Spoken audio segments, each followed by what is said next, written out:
Question is, consider the following structures A, B, C and D. Okay. So basically student यहाँ पर इन structures के अंदर हमें इनके बीच में रिलेशंस बताना है according to the options, right.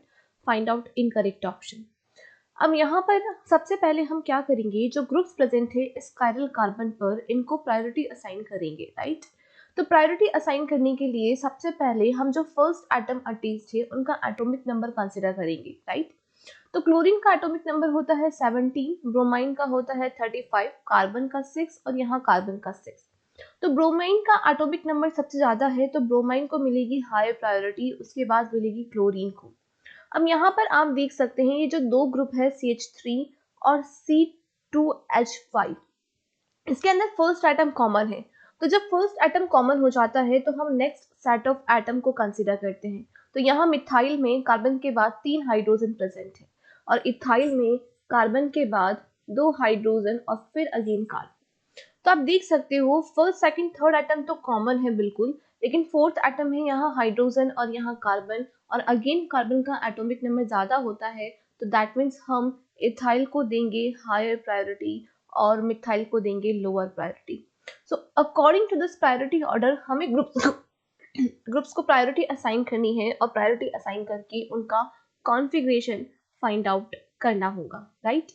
Now coming to the first compound A.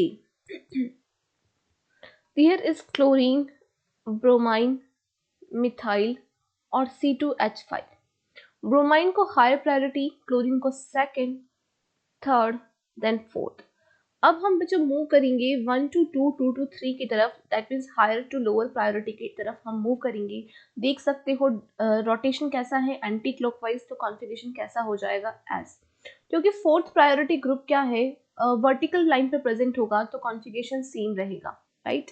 अगर फोर्थ प्रायोरिटी ग्रुप बच्चों हॉरिजॉन्टल लाइन पर होता तो हम कॉन्फ़िगरेशन को चेंज कर देते, because to determine absolute configuration fourth priority group should be present on the vertical line.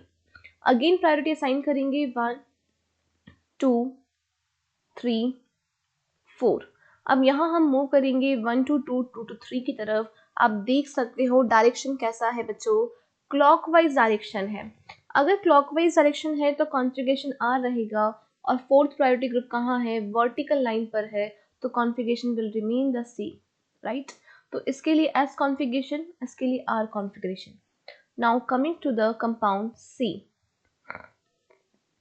Chlorine, bromine, methyl और यहाँ पर है इथाइल. तो 1 2 3 4, करेक्ट. अब हम मूव करेंगे 1 to 2, 2 to 3 की तरफ. आप देख सकते हो डायरेक्शन कैसा है, इसका जो डायरेक्शन है बच्चों वो है एंटी क्लॉकवाइज. तो एंटी क्लॉकवाइज डायरेक्शन है तो कॉन्फ़िगरेशन एस रहेगा, बट आप देख सकते हो फोर्थ प्रायोरिटी ग्रुप कहाँ है, हॉरिजेंटल पर, सो कॉन्फ़िगरेशन विल चेंज और यहाँ हो जाएगा आर कॉन्फ़िगरेशन. तो इस कंपाउंड का कॉन्फ़िगरेशन आया R. Now coming to the compound D. Chlorine, CH3, Br, C2H5. यहाँ स्टूडेंट अगर हम देखें तो फर्स्ट, सेकंड, थर्ड और फोर्थ प्रायोरिटी. अब हम मूव करेंगे 1 to 2, 2 to 3 की तरफ. तो आप देख सकते हो डायरेक्शन बच्चों कैसा है, इसका जो डायरेक्शन है वो है एंटी क्लॉकवाइज, सो कॉन्फ़िगरेशन एस होना चाहिए, बट क्योंकि फोर्थ प्रायोरिटी ग्रुप कहाँ है, हॉरिजॉन्टल लाइन पर, तो चेंज होकर हो जाएगा आर कॉन्फ़िगरेशन, राइट. अब हमसे पूछा गया है find out incorrect option. Now the option A, B and C are identical. तो बी और सी का क्योंकि कॉन्फ़िगरेशन सेम है तो दोनों कंपाउंड्स आपस में आइडेंटिकल रहेंगे. This is the true option. A and B are enantiomer. यहाँ पर इसका कॉन्फ़िगरेशन एस है और इसका आर है, दैट मीन्स दोनों एक दूसरे के लिए क्या होंगे, इनेंशियोमर्स होंगे. दोनों एक दूसरे के मिरर इमेजेस होंगे और एक दूसरे पर नॉन सुपर इम्पॉसिबल होंगे. तो ये स्टेटमेंट भी ट्रू है. सी, A and C are enantiomer.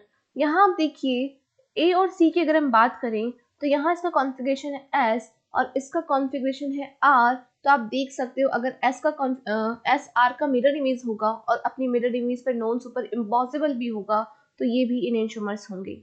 B and D are enantiomers.